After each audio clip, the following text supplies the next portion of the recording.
Amen. On va prendre notre Bible pour le message du jour. Je vais vous parler de la puissance du serment.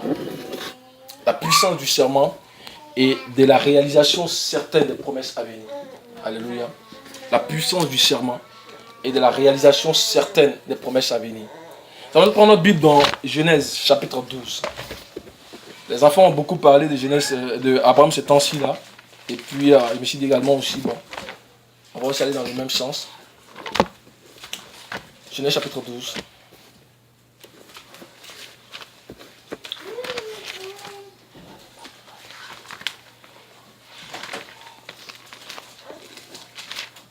On va lire du verset 1 au verset 1, verset 3.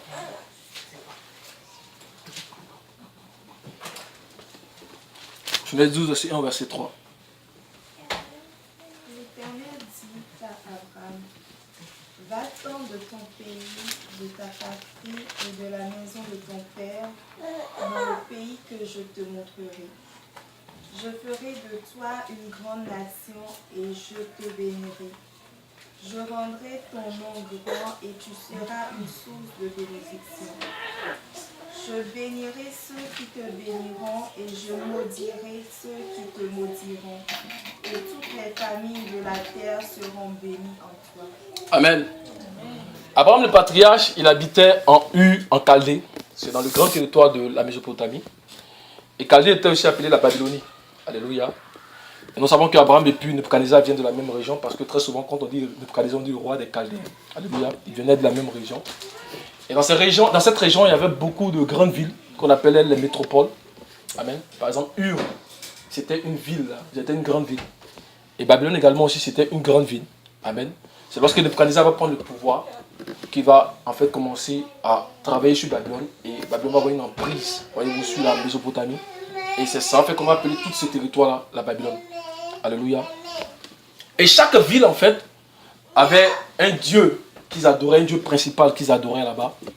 Et en U qui signifie flamme, U qui signifie feu, ils adoraient le dieu de la lune. Alléluia.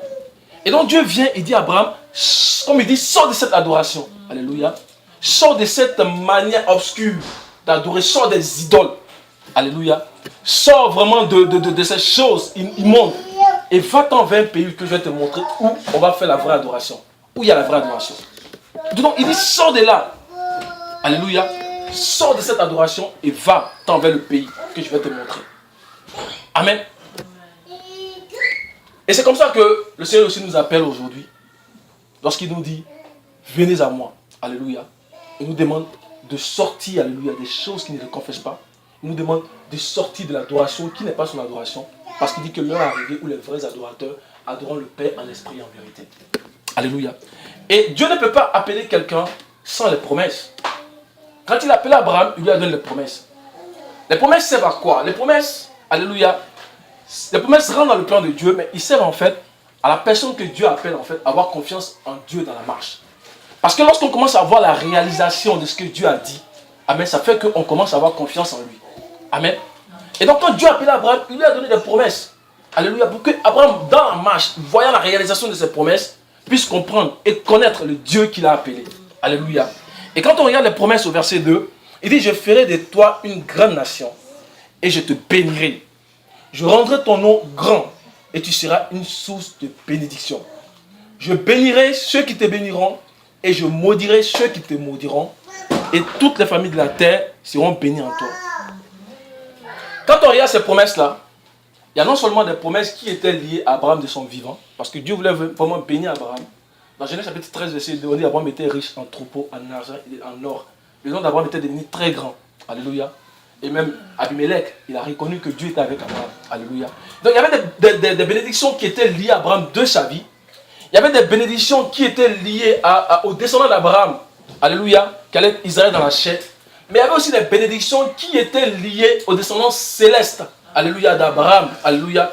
Parce que après Dieu va montrer donc deux descendants d'Abraham. Il va lui montrer non seulement les étoiles du ciel, il va lui montrer aussi le sable de la mer. Alléluia. Le sable de la mer, ça symbolise les descendants terrestres. Mais les étoiles du ciel, ce sont les descendants célestes. Alléluia. Et vous voyez que Dieu appelle Abraham, il lui montre tout cela. Il lui montre tout cela. Et regardons par exemple le verset 3. Il dit, je bénirai ceux qui te béniront, et je maudirai ceux qui te maudiront, et toutes les familles de la terre seront bénies en toi. Cette promesse-là, elle est vraiment grande. Alléluia. Elle est en train d'annoncer à Abraham ici que tous ceux-là qui vont aller recevoir l'appel ultime de la postérité d'Abraham qui est Christ. Lorsque la postérité d'Abraham qui est Christ allait lancer l'appel, tous ceux-là qui allaient avoir la foi pour sortir comme Abraham, alléluia, allaient être bénis comme Abraham. C'est pourquoi verset 4, il dit que Abraham partit comme Dieu le lui avait dit. Quand Dieu l'appelle Abraham à obéir. Donc il est en train de dire que tous ceux-là qui vont accepter l'appel ultime, qui vont aller à ta postérité qui est Christ, qui vont se consacrer à lui, alléluia, ils seront bénis comme toi. Amen. Alors dans Galates chapitre 3, on va lire le verset 8. Galates 3, verset 8. On va partir du verset 1 au verset 8. Là, ça nous permet de mieux comprendre. Galates 3, à partir du verset 1 au verset 8. Oui, vas-y mon frère. Ô Galates, dépourvu de sens, qui vous a fasciné, vous, aux yeux de qui Jésus-Christ a été peint comme crucifié? Voici seulement ce que je veux apprendre de vous. Est-ce par les œuvres de la loi que vous avez reçu l'Esprit, ou par la prédication de la foi? Êtes-vous tellement dépourvu de sens? Après avoir commencé par l'Esprit, voulez-vous maintenant finir par la chair? Avez-vous tant souffert en vain, si toutefois c'est en vain? Celui qui vous accorde l'Esprit et qui opère des miracles parmi vous, le fait-il donc par les œuvres de la loi ou par la prédication de la foi? Comme Abraham crut à Dieu et que cela lui fut imputé à justice. Reconnaissez donc que ce sont ceux qui ont la foi qui sont fils d'Abraham. Aussi, l'Écriture, prévoyant que Dieu justifierait les païens par la foi, a d'avance annoncé cette bonne nouvelle à Abraham. Toutes les nations seront bénies en toi. De sorte que ceux qui croient sont bénis avec Abraham le croyant. Amen. On dit de sorte que ceux qui croient, alléluia, c'est-à-dire ceux qui acceptent l'appel de la postérité qui est Christ, soient bénis avec Abraham. Et la postérité c'est Christ. On va lire le verset 15, verset 16. Galates chapitre 3, verset 15, verset 16. Frère, je parle à la manière des hommes, une disposition en bonne forme, bien que faite par un homme, n'est annulée par personne et personne n'y ajoute. Or, les promesses ont été faites à Abraham et à sa postérité. Il n'est pas dit « et aux postérités », comme il s'agissait de plusieurs, mais en tant qu'il s'agit d'une seule et à ta postérité, c'est-à-dire Christ. Amen. Le verset 29. Verset 29, on a lu ça ce matin aussi. Et si vous êtes à Christ, vous êtes donc la postérité d'Abraham, héritier selon la promesse. Alléluia. Donc quand Dieu dit que toutes les familles de la terre seront bénies en toi, alléluia, il dit que tu seras une source de bénédiction, il annonçait que avec ta postérité, lorsque l'appel allait être lancé, tous ceux qui allaient accepter d'obéir et de sortir, alléluia, sans même discuter, alléluia, ceux-là, ils allaient en fait être bénis avec toi. Amen. Parce que Abraham, mes frères et sœurs, Abraham, il a reçu le même appel que nous. Est-ce que vous savez qu'Abraham a reçu le même appel que nous? Abraham a reçu le même appel que nous, et ça se démontre. Abraham, il a reçu le même appel que nous. Alléluia. Quand Christ, il parlait aux Juifs, il dit qu'Abraham a vu mon joug. D'accord? Il dit qu'Abraham a vu mon joug. On peut y aller ça, je pense que c'est dans Jean chapitre 8, le verset 56. Jean 8, verset 56.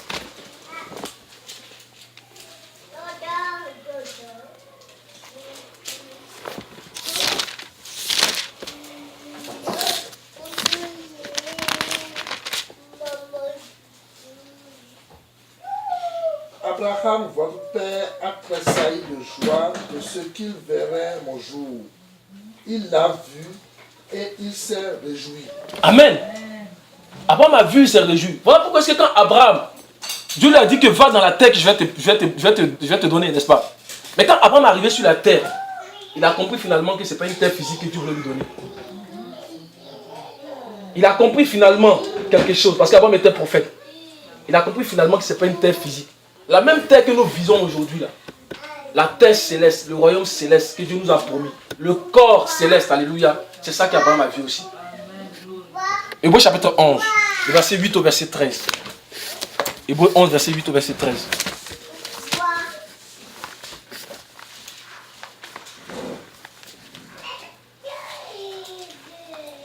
C'est par la foi qu'Abraham, lors de sa vocation, obéit et partit pour un lieu qu'il devait recevoir en héritage, et qu'il partit sans savoir où il allait.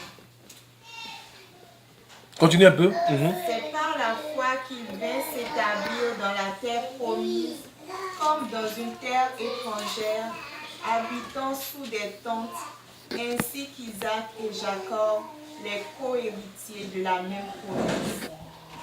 Car il attendait la cité sur de solides fondements, celle dont Dieu est l'architecte et le constructeur. Alléluia. Dieu lui dit, va, je vais te donner une terre physique. Mais comment Abraham est arrivé sur la terre, la Bible dit qu'il a commencé à habiter dans des tentes. Au lieu de se bâtir en fait des maisons, au lieu de se bâtir en fait des royaumes, il a commencé à habiter dans des tentes.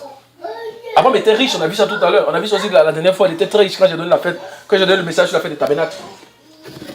Il a commencé à habiter dans des tentes, il devait se bâtir en fait des maisons, des royaumes et tout ça. On dit c'est parce qu'il a vu quelque chose qui l'a poussé à changer de comportement. Il a vu une cité, alléluia, et c'est pour ça qu'il a commencé à habiter dans des tentes. Donc Abraham, il a reçu le même appel que nous. C'est pourquoi Dieu dit que ceux qui vont accepter de sortir comme Abraham, qui vont croire comme Abraham, qui auront la foi comme Abraham le croyant, alléluia, ils seront bénis comme Abraham. Amen. Ces bénédictions ne sont pas terrestres. Ces bénédictions sont spirituelles. Amen. Éphésiens chapitre 1, verset 3. Éphésiens 1, verset 3.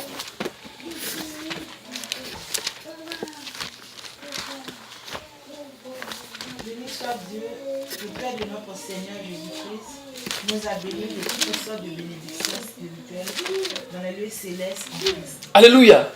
Les bénédictions que nous avons reçues, les bénédictions qui s'attachent à notre appel, ce sont des bénédictions célestes. Ce sont les bénédictions qui sont dans les lieux célestes en Christ. Il nous a bénis de toutes sortes de bénédictions dans les lieux célestes en Christ.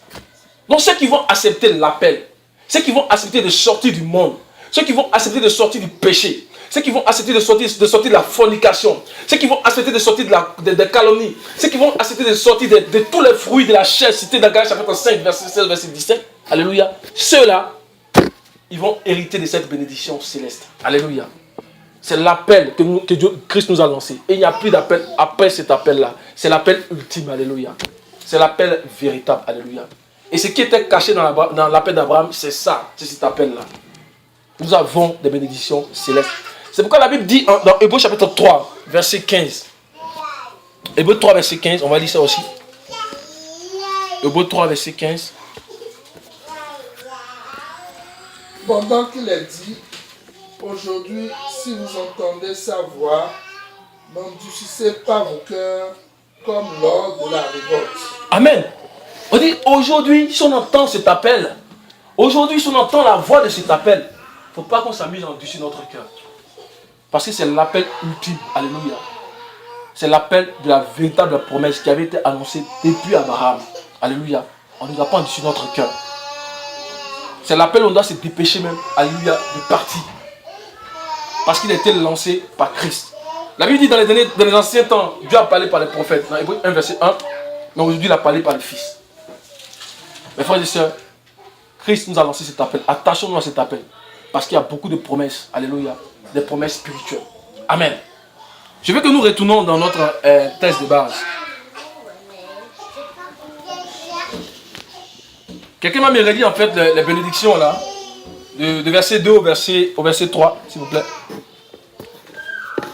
Je ferai de toi une grande nation et je te bénirai. Je rendrai ton nom grand et tu seras une source de bénédiction. Je bénirai ceux qui te béniront et je maudirai ceux qui te maudiront. Et toutes les familles de la terre seront bénies en toi. Alléluia. Quand on regarde à ces promesses-là, et notamment à ce qui devait toucher la postérité qui est Christ, on voit qu'il y avait un problème dedans. Alléluia. Il y a un problème notamment lorsqu'on se place du côté des hommes. Il y a un problème. Qui voit le problème? Il y a un problème. Pour arriver à Christ, là, il y avait un problème. Qui voit le problème? Lorsqu'on regarde ces promesses-là, notamment pour arriver à la postérité qui est Christ, c'est-à-dire d'aller d'Abraham jusqu'à Christ là. Il y avait un problème pour l'accomplissement de ces promesses. Si on se place du côté des hommes, bien sûr, il y avait un problème. Il y avait un blocage qui était là. Comment? Non, c'est pas la famille. Amen. Allons dans Genèse chapitre 11, verset 30. On va partir du verset 29 au verset... Genèse 11. Verset 29. À partir du verset... Attends, je te donne ça. Ouais, à partir du verset 29. Ouais. 29-30. Est-ce qu'on peut dire ça? Abraham et Nachor prirent des femmes. Le nom de la femme d'Abraham était Sarah, et le nom de la femme de Nachor était Milka, fille d'Aran, père de Milka et père d'Isja. Verset 30, c'est pas bien grave, vas-y. Okay. Sarah était stérile, elle n'avait point d'enfant. Waouh! Dieu vient dire à Abraham, viens, je vais multiplier ta postérité. Sachant que Sarah était stérile, il dit, viens, je vais multiplier ta postérité. Alléluia. Celle qui devait donner la postérité, elle est stérile. Mais Dieu dit, viens, je vais faire de toi une grande nation. Mes frères et sœurs, dans la marche avec Dieu, si on ne comprend pas en fait le mystère de Dieu, il sera impossible de marcher avec Dieu. Si on ne comprend pas la révélation de la parole de Dieu, il sera impossible de marcher avec Dieu. Alléluia. Les réalités de la vie face à la parole de Dieu. Les situations que nous vivons face à la parole de Dieu. Mais laissez-moi vous dire que la parole de Dieu est puissante. Alléluia. Est-ce que Dieu est en train de mentir ici à Abraham? Mes frères et sœurs, Dieu n'a pas menti parce qu'aujourd'hui nous sommes rentrés dans ses promesses. Alléluia. La parole de Dieu, elle est puissante. Dieu ne peut pas mentir. Amen. Nombre chapitre 23, le verset 19. Si quelqu'un peut me dire ça rapidement. Nombre 23, le verset 19. Nombre 23, le verset 19. Dieu n'est point un homme pour mentir, ni fils d'un homme pour se repentir. Ce qu'il a dit, ne le fera-t-il pas? Ce qu'il a déclaré, ne l'exécutera-t-il pas? Alléluia. Dieu n'est pas un homme pour mentir, ni un fils d'homme pour se repentir. Il y a un temps où j'ai oublié le verset et puis les gens étaient en train de parler de Pierre. Il dit, quand tu étais jeune, tu allais partout où tu voulais. Quand tu seras vieux, quelqu'un va te prendre, va te mener. Et puis les gens ont dit, hé Jean.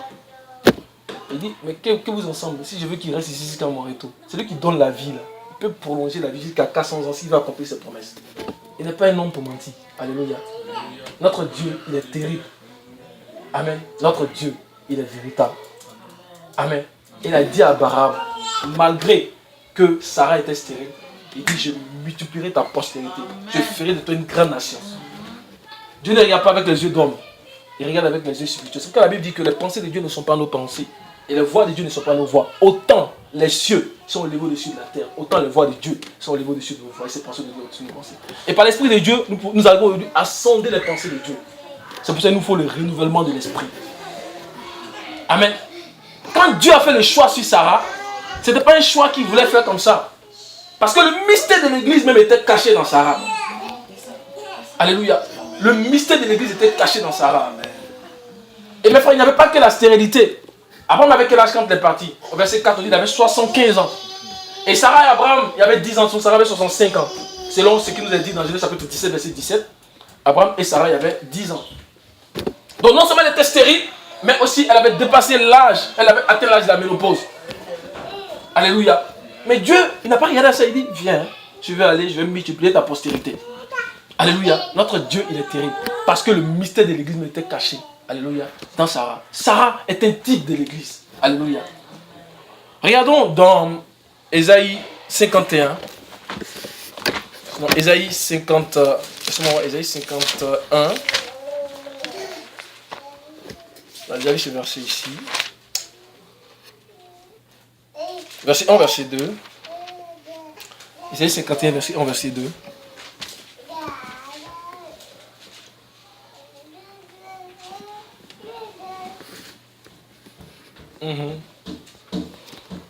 Écoutez-moi, vous qui poursuivez la justice, qui cherchez l'Éternel. Portez les regards sur le rocher d'où vous avez été taillé, sur le creux de la fosse d'où vous avez été tiré. Portez les regards sur Abraham, votre père, et sur Sarah qui vous a enfanté. Alléluia. Abraham était décédé, Abraham était déjà parti, Sarah était déjà partie. Mais Dieu, Isaïe vient, il dit portez les regards. Il est en train de prophétiser. Alléluia. Il dit portez les regards sur Sarah qui vous a enfanté. Portez les regards sur Abraham. Parce que Sarah est un type de l'église. L'église devait aller de la stérilité, alléluia, jusqu'à l'enfantement. Alléluia. Cette femme qui est en Apocalypse chapitre 12, alléluia.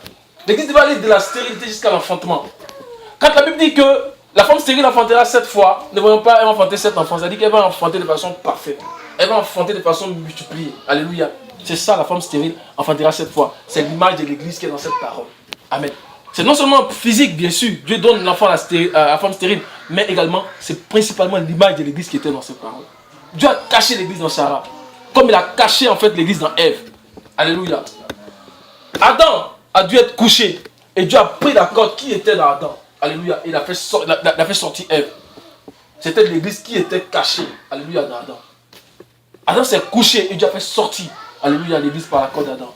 Comme Christ s'est couché, et lors de sa révélation, l'église est sortie de Christ. Alléluia. Amen. Mes frères, c'est une grande révélation. Amen. C'est une grande révélation. Dieu cache ses mystères dans des choses qu'on ne peut pas comprendre. Alléluia. Dieu cache les mystères dans des choses qu'on ne peut pas comprendre. C'est pour la Bible dit que la gloire de Dieu, c'est de cacher les choses. Mais la gloire des rois, c'est de sonder ces choses. Alléluia. Regardons ce que l'apôtre Paul dit, lui qui a compris ce mystère. Dans Galates chapitre 4, à partir du verset 25. Galates chapitre 4, à partir du verset 25.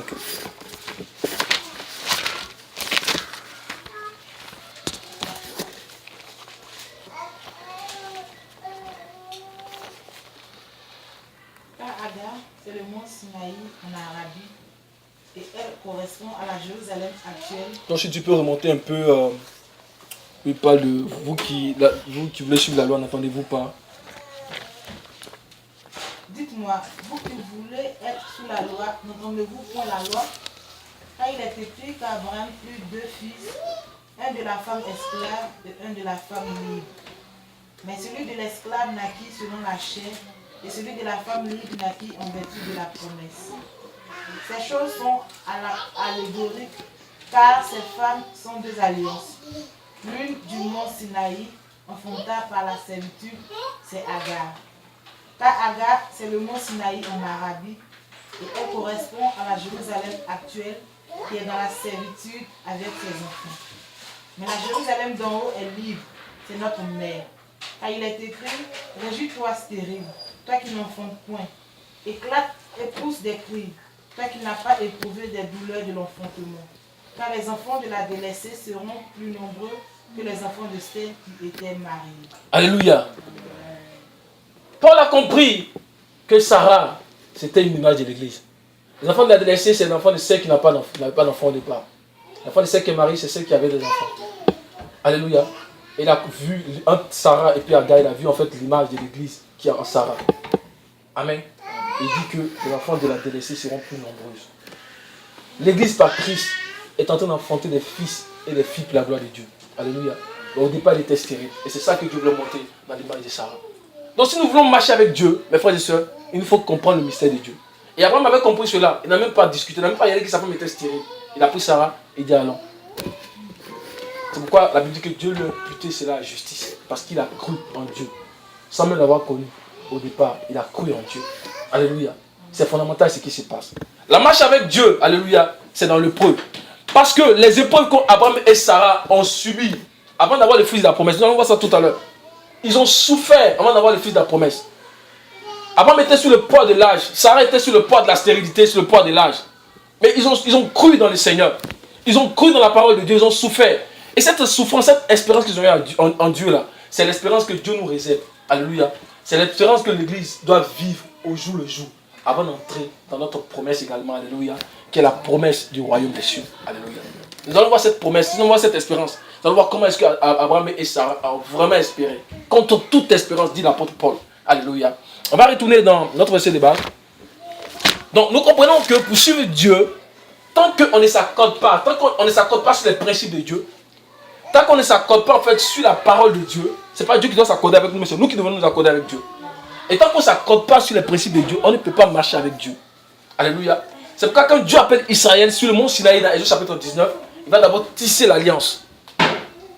Il dit, si vous gardez mon alliance, si vous écoutez ma voix, vous gardez mon alliance, vous serez pour moi un royaume de sacrificateurs, une nation sainte, un peuple acquis. Donc il y avait des clauses, il dit, si vous écoutez ma voix, si vous gardez mon alliance. Donc on ne peut pas marcher avec Dieu si on ne s'accorde pas avec lui. Amos chapitre 3, verset 3. Amos 3, verset 3. Je vais aller un peu vite parce que le message risque d'être long. Ce matin, ma femme me disait, vas-y un peu vite. Amen. Amos 3, verset 3. Deux hommes marchent-ils ensemble sans être convenus? Amen. Est-ce que deux hommes peuvent marcher ensemble s'ils ne sont pas convenus au départ? Ce n'est pas possible. On ne peut pas marcher avec Dieu si on n'est pas d'accord avec Dieu sur ses principes. Alléluia. On ne peut pas marcher avec Dieu si on n'a pas compris au préalable en fait le mystère que Dieu veut nous révéler. Il sera difficile de marcher avec lui. La Bible dit que Enoch, il a marché avec Dieu. C'est-à-dire que Enoch était d'accord. Alléluia. Il s'est convenu avec Dieu pour marcher avec Dieu. Amen. Et alors cela dans Genèse chapitre 5. Genèse 5.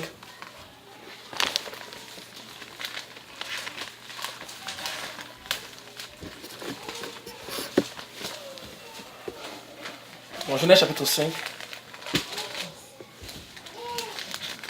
Je pense que ça va dire verset... c'est 14, non? Genèse 5, verset 21. 21. Enoch, âgé de 65 ans, engendra Methuselah. Enoch, après la naissance de Methuselah, marcha avec Dieu 300 ans, et il engendra des fils et des filles. Tous les jours, Enoch fut de 365 ans. Enoch marcha avec Dieu, puis il ne fut plus parce que Dieu le prit. Amen. On dit la marcher avec Dieu. Alors qu'on dit, qu'est-ce que deux hommes peuvent marcher ensemble s'ils ne sont pas communés au départ? C'est-à-dire qu'Enoch, il était d'accord sur les principes de Dieu. L'auteur des Épîtres aux Hébreux nous fournit plus de détails qu'on va dans Hébreux chapitre 11, verset 1, verset 5. Hébreux 11, verset 1, verset 5. On va y aller doucement, doucement. Que le Seigneur nous aide. Hébreux chapitre 11, verset 1, verset 5.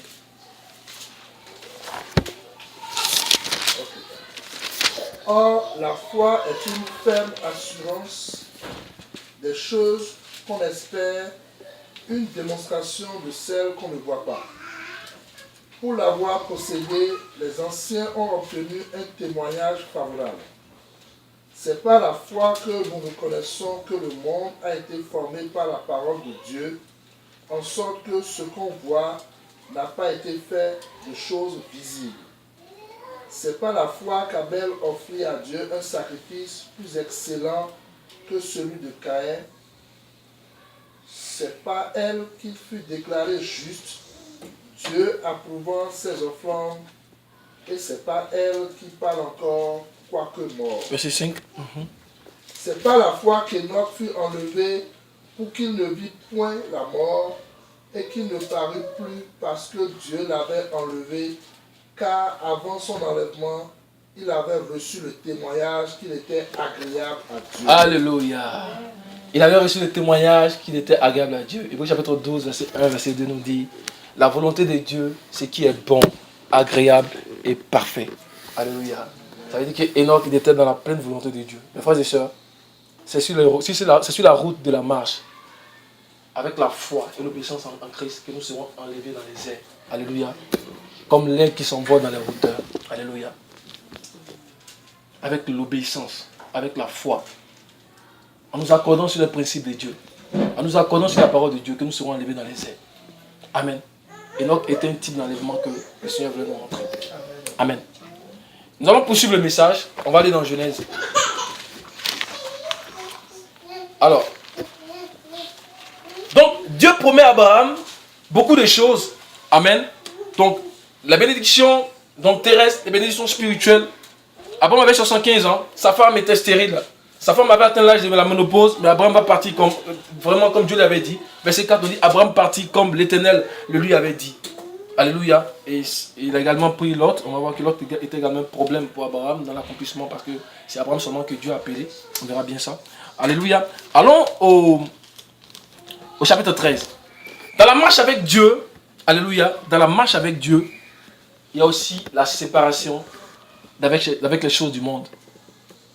Dans la marche avec Dieu, il y a aussi la séparation avec les choses du monde. Tant qu'il n'y a pas de séparation, alléluia, il nous sera difficile d'entrer dans les promesses de Dieu. Amen. On va y aller déjà au chapitre 13, on va lire le verset 1 au verset 2 d'abord. Abraham remonta d'Égypte vers le midi, lui, sa femme et tout ce qui lui appartenait, et Lot avec lui. Abraham était très riche en troupeaux, en argent et en or. Amen. C'est déjà bon. Donc Abraham a commencé à voir les promesses de Dieu se réaliser. Parce que Dieu lui a dit qu'il allait le bénir. Il a commencé à voir déjà la richesse. On ne dit pas que l'appel que Dieu nous a donné là, c'est pour... Non, Dieu a dit des choses à Abraham, et c'était spécifique à Abraham. Alléluia. Et Dieu a commencé à bénir Abraham, il a commencé à voir les richesses. Il était riche en troupeaux, en argent et en or. Donc il a commencé à avoir confiance en Dieu. Alléluia. Mais j'ai dit dans la marche aussi, il y a la séparation. On va continuer. Il dirigea ses marches du midi jusqu'à Bethel, jusqu'au lieu où était sa tente au commencement, entre Bethel et Haï.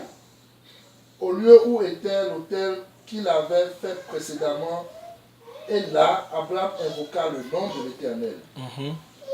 Lot qui voyageait avec Abraham avait aussi des brebis, des bœufs et des tentes. Et la contrée était insuffisante pour qu'ils demeurassent ensemble, car leurs biens étaient si considérables qu'ils ne pouvaient demeurer ensemble. Il y eut querelle entre les bergers des troupeaux d'Abraham et les bergers des troupeaux de Lot. Les Cananéens et les Phérésiens habitaient alors dans le pays. Abraham dit à Lot, qu'il n'y ait point, je te prie, de dispute entre moi et toi, ni entre mes bergers et tes bergers, car nous sommes frères. Tout le pays n'est-il pas devant toi? Sépare-toi donc de moi. Si tu vas à gauche, j'irai à droite. Si tu vas à droite, j'irai à gauche. Amen. Toutes ces choses rentraient dans le plan de Dieu parce qu'on a vu que dans Genèse chapitre 12, quand Dieu a appelé, il a dit Abraham. Il n'a pas dit Lot. Il a dit Abraham. Alléluia. Parce que la terre que Dieu voulait donner, c'était pour la descendance d'Abraham. Ces disputes-là, dans l'avenir, on allait les trouver en fait avec les descendants de Lot et les descendants d'Abraham. Ce n'est pas ce que Dieu voulait. Lot était comme une épine dans les pieds d'Abraham. Il fallait la séparation. Dans la marche avec Dieu, tant qu'on ne se sépare pas des choses qui nous empêchent de rentrer dans la promesse de Dieu, on ne pourra pas réellement voir l'accomplissement de la promesse de Dieu dans nos vies. Alléluia. C'est pourquoi dans Genèse chapitre 1, verset 4, ça me vient dans la tête, Genèse chapitre 1, verset 4. Genèse chapitre 1, verset 4.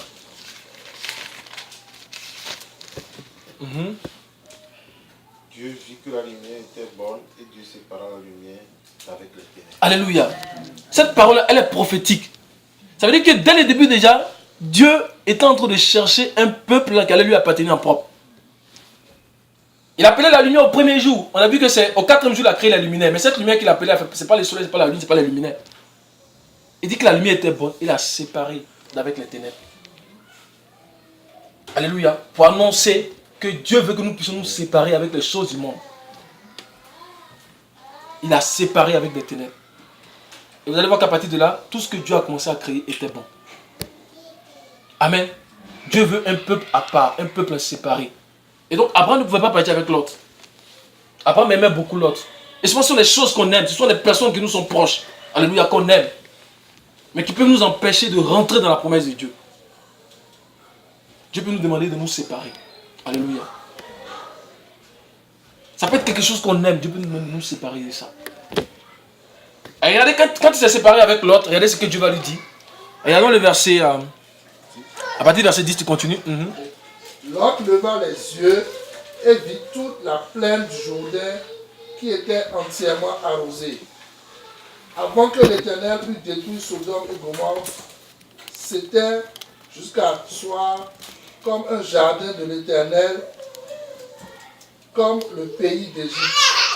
Lot choisit pour lui toute la plaine du Jourdain et il s'avança vers l'Orient. C'est ainsi qu'ils se séparaient l'un et l'autre. Abraham habita dans le pays de Canaan et Lot habita dans les villes de la plaine et dressa ses tentes jusqu'à Sodome. Les gens de Sodome étaient méchants et de grands pécheurs contre l'Éternel. Verset 14. L'Éternel dit à Abraham après que Lot se Regardez fut bien. séparé de lui. Après que Lot se fut séparé de lui, Dieu va apparaître à Abraham. Alléluia.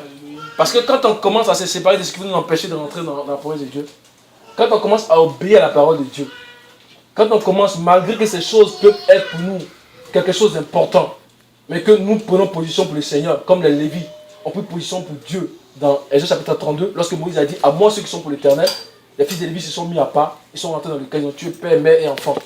Quand on commence à agir comme ça, alléluia, Dieu vient nous confirme ses promesses. Alléluia. On va lire le verset 14.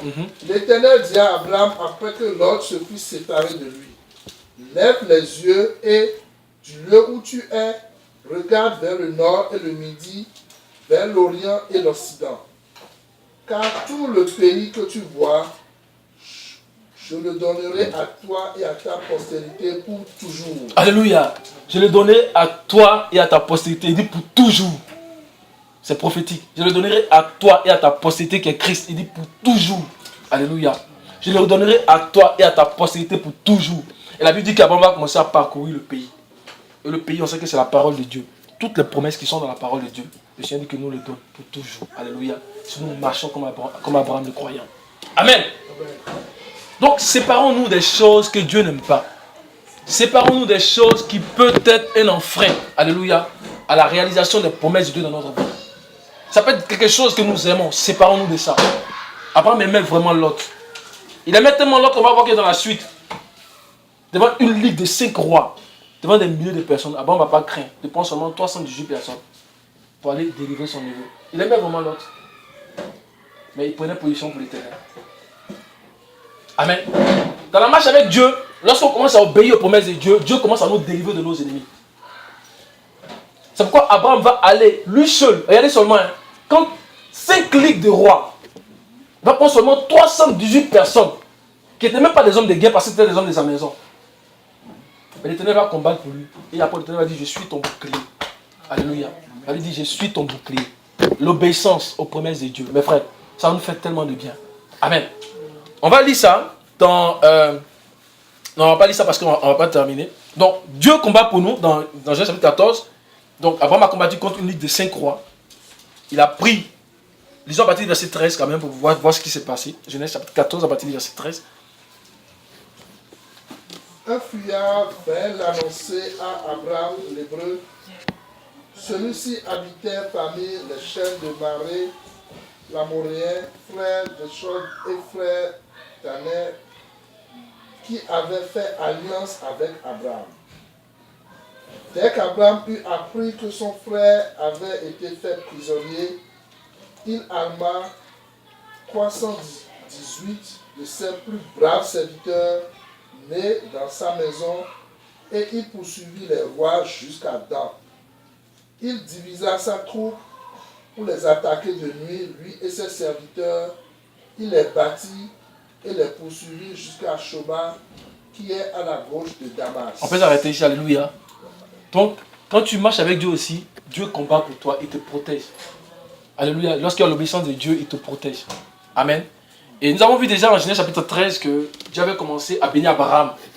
Parce qu'on dit Abraham était très riche en troupeaux, en argent et en or. Mais n'oublions pas que ce dont Abraham espérait, c'était quoi? C'était de voir le fils de la promesse. Parce que Dieu lui a dit, je vais faire de toi une grande nation. Mais comment arriver à cette nation? Des années passaient et Abraham ne voyait pas en fait la postérité. Mais nous sommes des hommes. Alléluia. Et il se posait beaucoup de questions certainement. Et vous allez voir que c'est la première fois que Dieu se présente à Abraham et Abraham ouvre la bouche pour parler à Dieu. Ça veut dire que ça lui tenait vraiment à cœur. Alléluia. Dans Genèse chapitre 15 à partir du verset 1. Genèse chapitre 15 à partir du verset 1.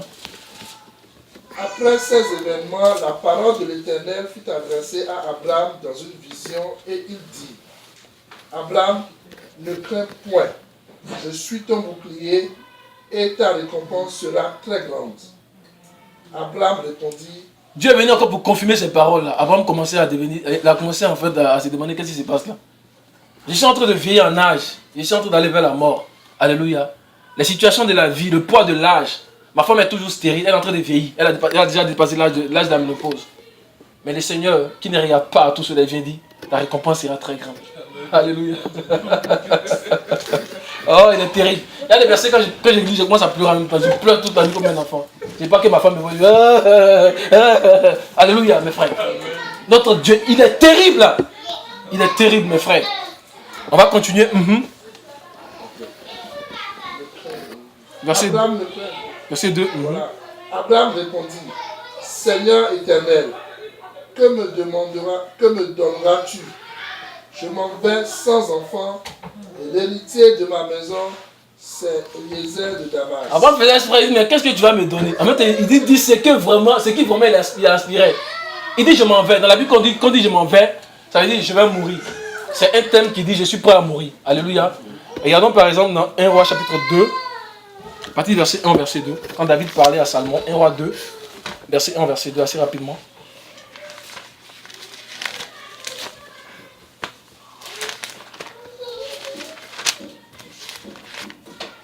Mhm.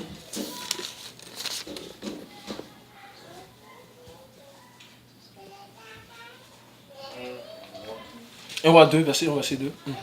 David approchait du moment de sa mort et il donna ses ordres à Salomon, son fils, en disant, je m'en vais par le chemin de toute la terre, fortifie-toi et sois un homme. Amen. Non, on dit, mais je suis prêt à mourir. Hein, je suis déjà même là. L'apôtre Paul dit que d'un homme usé, il a fait sortir un enfant. Avant de dire, je suis usé, je m'en vais, je vais mourir. Mais la promesse que tu m'as parlé là, tu ne m'as pas encore donné ça. Donc je propose Eliezer qui est né dans ma maison, celui qui sera en fait mon héritier. Alléluia. On va continuer. Et Abraham dit, voici, tu m'as donné de postérité. Tu ne m'as pas donné. Voici, tu ne m'as pas donné de postérité, et celui qui est né dans ma maison sera mon héritier. Abraham dit, j'ai tout vu. Lors de l'argent, tu m'as donné tout ça là. Mais ce que tu as dit là, que tu as fait de moi une grande nation, tu ne m'as pas donné ça. Hein? Tu ne m'as pas donné ça. Mes frères, dans la marche aussi, il y a souvent des questionnements. Hein? Alléluia. Mais nous allons voir qu'en fait, l'église dans son immaturité, normalement, souvent, parce que où Abraham est quitté, c'est pas facile. Hein? Où il est quitté en lui, en Chaldée, c'est pas facile. La foi qu'il a eue là, mes frères et sœurs, il était le premier à avoir cette foi. C'est pas facile. Hein? Il fallait des questionnements. Mais c'est le même Abraham qui va arriver dans sa maturité, il sera prêt à donner son fils Isaac. Alléluia. L'apôtre Pierre qu'on a connu avant la mort du Seigneur, ce n'est pas le même apôtre Pierre qu'on a connu lorsque le Saint-Esprit est descendu après la mort du Seigneur. Pierre qui disait non, quand le Seigneur dit je vais pour souffrir à Jérusalem, il dit, il prend le Seigneur à côté, il dit, il veut reprendre le Seigneur. Il dit non, ne dis pas ça. Le Seigneur dit, il n'y a rien de mon Satan.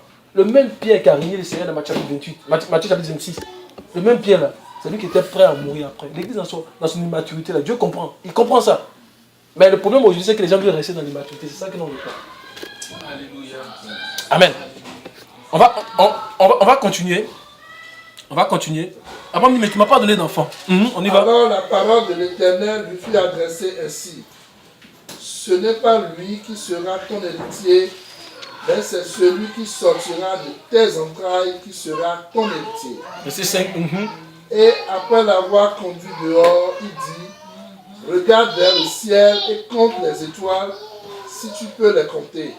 Et il dit, telle sera ta postérité. Telle sera ta postérité. Il dit, regarde les étoiles du ciel. Ça montre la descendance céleste. Il dit, telle sera ta postérité. L'apôtre Paul, quand il a regardé, il s'est dit, le Dieu qui a la possibilité de donner la vie et qui appelle à l'existence et qui n'existe pas. Alléluia. Quand il parle. Regardons dans Romains. Je pense que c'est Romains chapitre 4. Oh, notre Dieu, il est formidable. Mes frères et sœurs, si nous marchons par l'obéissance, la parole de Dieu, elle est certaine, elle va s'accomplir pour nous. Romains chapitre 4. Romains chapitre 4, le verset 17. Romains verset 16 au verset 17. C'est pourquoi les héritiers ne sont pas la foi, pour que ce soit par grâce, afin que la promesse soit assurée à toute la postérité, non seulement à celle qui est sous la loi, mais aussi à celle qui a la foi d'Abraham, notre Père à tous, selon qu'il est écrit. Je t'ai établi Père d'un grand nombre de nations. Il est notre Père devant celui auquel il a cru Dieu, qui donne la vie aux morts et qui appelle les choses qui ne sont point comme si elles Alléluia. étaient. Alléluia. qui donne la vie aux morts, s'il est capable de te donner même 200 ans pour que tu puisses mettre le fils de la promesse, il va te le donner. Alléluia. Sa parole est certaine. Martin disait à mon épouse que quand je venais le vendredi du bureau, j'étais en train de penser, Seigneur, moi-même là, je ne comprends rien de ta volonté. Hein. Quand je suis arrivé ici, on me prend du bureau, on dit va revenir au Québec. Je pleure, Seigneur, j'étais bien au bureau, pourquoi cette maman est venue au Québec, pourquoi tu fais ça? Arrivé, elle m'avait dit, Seigneur, c'est un bon lieu où tu m'as envoyé. Hein. Pour moi, c'est bon ici. Hein. Je suis là-bas pour on dit non, que ton mandat est fini. Je dis, mais pourquoi les gens sont méchants, on dit tu ne pas. On m'envoie à la SAC. Seigneur, pourquoi tu fais ça? Mais j'étais bien ici et tout ça. À la SAC, je viens. Je suis bien. J'ai un bureau. Je dis, Seigneur, vraiment, moi, je ne comprends rien. C'est vraiment bien ici. Je mange bien. Il y a un bon restaurant, tout ça. Après, on me dit, ton mandat est fini. Tu vas aller maintenant si Radar Photo. Je dis, mais Seigneur, c'est ça. Moi, j'étais bien. Je prends les gars. C'est moi, il vient enlever sur le mandat. Et Dieu me prend, il m'envoie à Radar Photo. Je suis sur Radar Photo. Et, Seigneur, c'est bon ici. Puis je suis avec un jeune là. Lui, il n'est pas comme les autres jeunes. Et puis il est bien. Tout ça. On fait un bon mandat. Après, on me dit, non, Radar Photo, ça ne fonctionne plus. Tu vas aller chez notre mandat, je pleure. Pourquoi tu me fais ça? Pourquoi? Ma femme me dit, elle dit, pourquoi tu me fais ça? Pourquoi tu me fais ça? On m'envoie à l'Alliance, elle dit, Seigneur, c'est bon, hein? J'ai des amis, tout ça, et puis voilà. Et j'ai dit finalement, Seigneur, je vais me taire, parce que je n'ai jamais bien compris avec ta main. Alléluia. Mes frères et sœurs, acceptons ce que le Seigneur fait pour nous. Il fait tout ce qui est bon pour nous. Alléluia. Et donc là, on le voit, on dit Dieu qui donne la vie aux morts et qui appelle à l'existence ce qui n'existe pas. Amen. Et donc, il va appeler Abraham, il va amener Abraham dehors, il va lui montrer les étoiles du ciel, il va dire, telle sera ta postérité. Alléluia. On va lire la suite à partir du verset 7. Genèse chapitre 15 à partir du verset 7. Genèse. 15 à partir du verset 7. L'Éternel lui dit encore, je suis l'Éternel qui t'a fait sortir d'Our en Chaldée pour te donner en possession ce pays. Abraham répondit, Seigneur éternel, à quoi connaîtrai-je que je le posséderai? Abraham peut plus s'amuser, mais il dit, montre-moi un signe. Il dit, je veux un concret, montre-moi un signe. Je veux un signe. Je veux un signe. Abraham qui ne parlait pas devant Dieu, dit, maintenant je veux un concret. Parce que là, où je suis arrivé, il faut que tu me montres un signe. Alléluia. Mais Dieu aime ça. Dieu aime quand on fait, on le met devant les choses comme ça. Alléluia. Parce que c'est là qu'il démontre sa puissance. Il dit, j'ai suscité Pharaon pour démontrer ma puissance. Alléluia. Regardons, on va continuer. Et l'Éternel lui dit, prends une génisse de 3 ans, une chèvre de 3 ans, un bélier de 3 ans, une tourterelle et une jeune colombe. Alléluia. Hier, la sœur Sylvie m'a appelé de Montréal. La sœur Sylvie, elle m'a posé la question, mais c'est pourquoi le Seigneur dit, donne ces choses de 3 ans et tout ça là. Et il dit, ma soeur, mais je suis en train de méditer sur ça. C'est le même esprit. Alléluia. Dieu est en train de répondre à Abraham que ce n'est pas les sacrifices que tu vas posséder la terre. Oh! Il dit, ce n'est pas les sacrifices que vous allez posséder la terre. Ce n'est pas le sacrifice de Christ qu'on va rentrer dans le royaume des cieux. Alléluia. Ce n'est pas le sacrifice de Christ qu'on va rentrer dans le royaume. Alléluia. Parce qu'on a vu dans Hébreux chapitre 11 qu'Abraham a vu la cité. Dieu tente de montrer que ce n'est pas les sacrifices que vous allez posséder cette cité. Alléluia. Et 3, c'est quoi? On sait que 1, c'est le chiffre de Dieu. La Bible dit que Yahweh, notre Dieu, est un. Shama Israël, Adonai, le Réno, Adonai, Irad. Notre Dieu est un. 1, c'est le chiffre de Dieu. 2, c'est le chiffre du témoignage. Alléluia. On sait que Jésus a dit qu'il y en a 2. Il dit que vous avez envoyé vers Jean-Baptiste. Jean-Baptiste a témoigné. Il y en a un autre qui témoigne pour moi. Alléluia. 2, c'est le chiffre pour moi. 3, c'est quel chiffre? 3, c'est le chiffre de la totalité. C'est le chiffre de la plénitude. Je tente de dire à Abraham ici que certainement, ce que j'ai dit, Alléluia, ça va se réaliser. C'est pourquoi il dit, prends une génisse de 3 ans. 3 ans, c'est le chiffre de la totalité. Ça va se réaliser. Certainement. Amen. Voici la parole de Dieu, mes frères et sœurs. Certainement, la promesse va se réaliser. Alléluia. Je ne veux pas qu'on s'arrête ici. On va aller au chapitre 16. Chapitre 16 à partir du verset 1.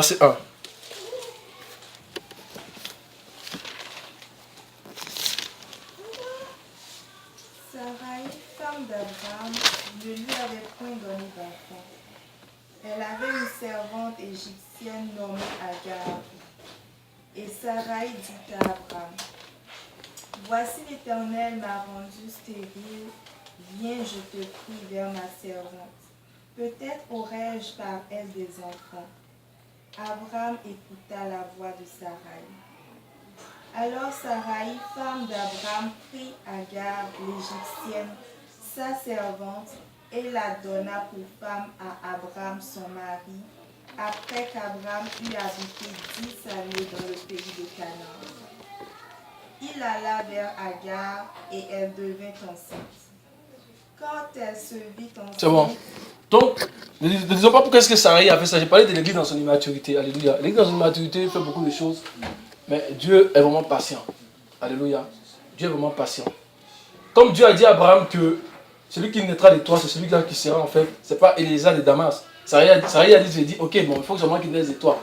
Moi, je suis stérile. Alléluia. Et elle a pris sa servante Agar. Et elle a donné à Abraham. Et ils ont mis au monde un enfant. C'est l'église dans sa maturité.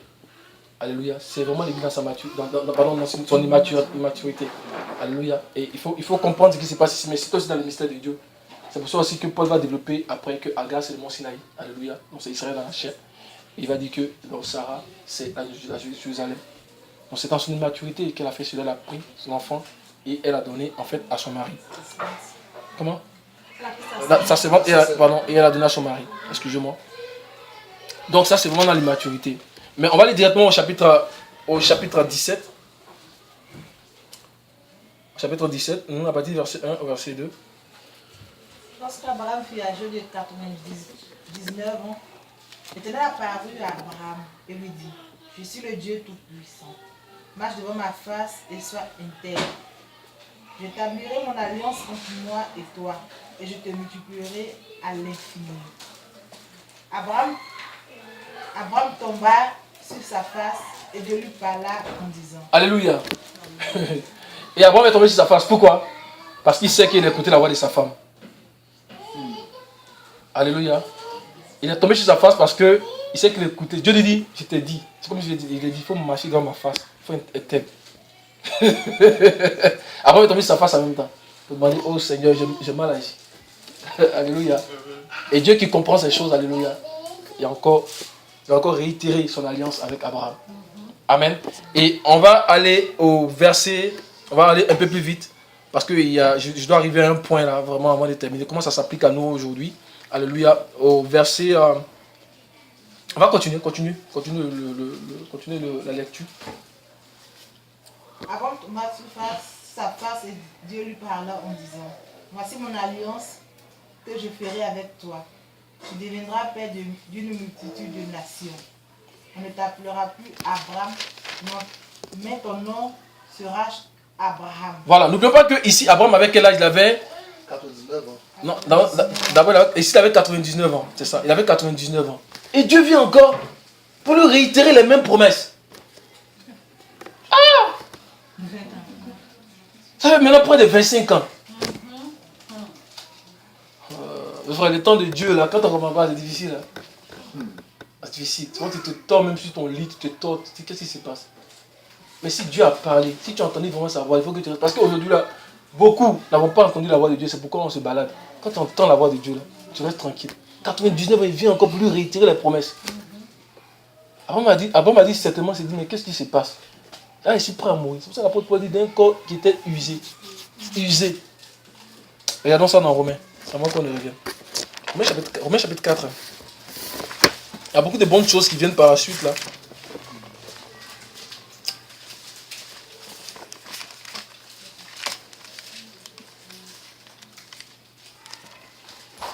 Romains 4.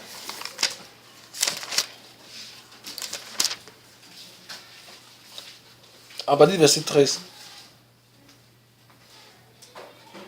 En effet, ce n'est pas par la loi que l'héritage du monde a été promis à Abraham ou à sa postérité, c'est par la justice de la foi. Car si les héritiers le sont par la loi, la foi est vaine et la promesse est anéantie. Parce que la loi produit la colère et que là où il n'y a point de loi, il n'y a point non plus de transgression.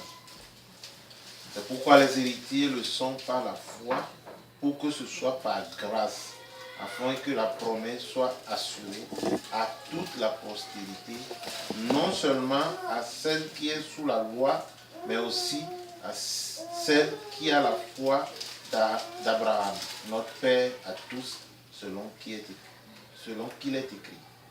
Je t'ai établi Père d'un grand nombre de nations. Il est notre Père devant celui auquel il a cru.